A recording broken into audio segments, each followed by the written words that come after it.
Thank you for the people of God who have gathered from various portions of this state and this community to stand for what is right and allow our prophetic voices to be heard in this land of opportunity.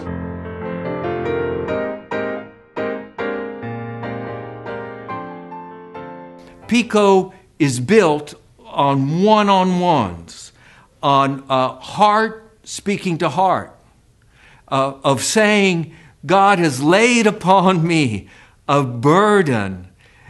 And in sharing that burden with others and hearing the burdens from others, we realize this is not my burden. This is our burden. This is a shared burden. This is God's calling laid on God's church, and we ought to be doing this together.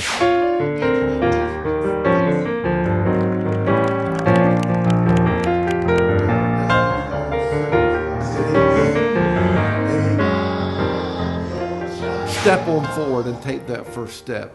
I believe that sometimes we're kind of afraid to try something different. We might be concerned about maybe somebody trying to take us into an agenda that's not our agenda. But what I found is, as an evangelical pastor in a conservative community, PICO works with me to honor both my faith values and the needs of my community.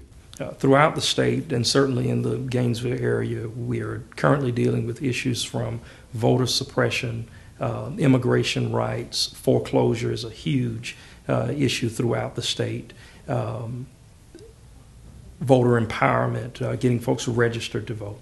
PICO is the strongest vehicle I have ever come in contact with delivering not only to policymakers, but to those who are the recipients or the benefactors of policy. PICO takes that entire framework and puts everybody on an even playing field. Every day, what we learn or what we struggle with also is a starting of a new life to change, but to change for justice, change for love, and change for unity. I think it must be wonderful for every clergy, pastor, and also lay people to join PICO, join Focus. And this is because at least we have an organization that is being the voice of the voiceless. What keeps me coming back to PICO is the number one, on a higher level, the spirituality that PICO brings along with the facts that they have. I'm very excited about the idea of the unity, the common denominators that many of the congregations are realizing they're able to speak to each other, especially the clergy, on common issues that affect the people. The issue we're working on now is restoring voters' rights or voters' registration. That's what we're doing.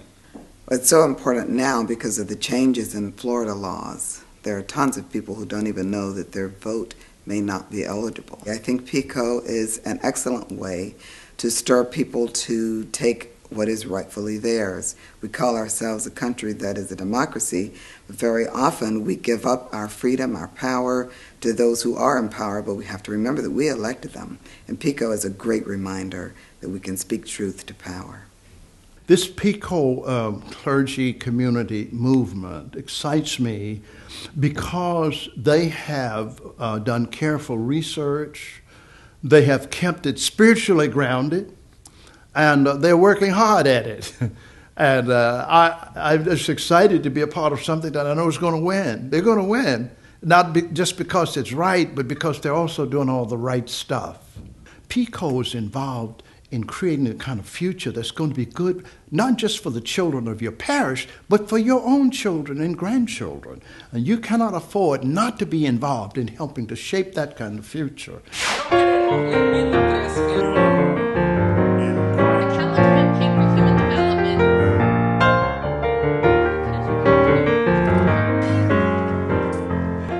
As a pastor, I believe that God has called us to bring the kingdom of God into the now, into where He's called us to do.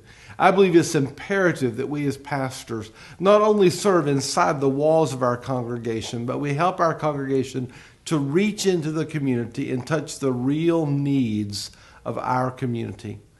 PICO gives me a way to make that a reality. It gives me the resources and the encouragement and the collaboration that I need to take that from a theory and a hope to a reality. I invite you to join us in that journey.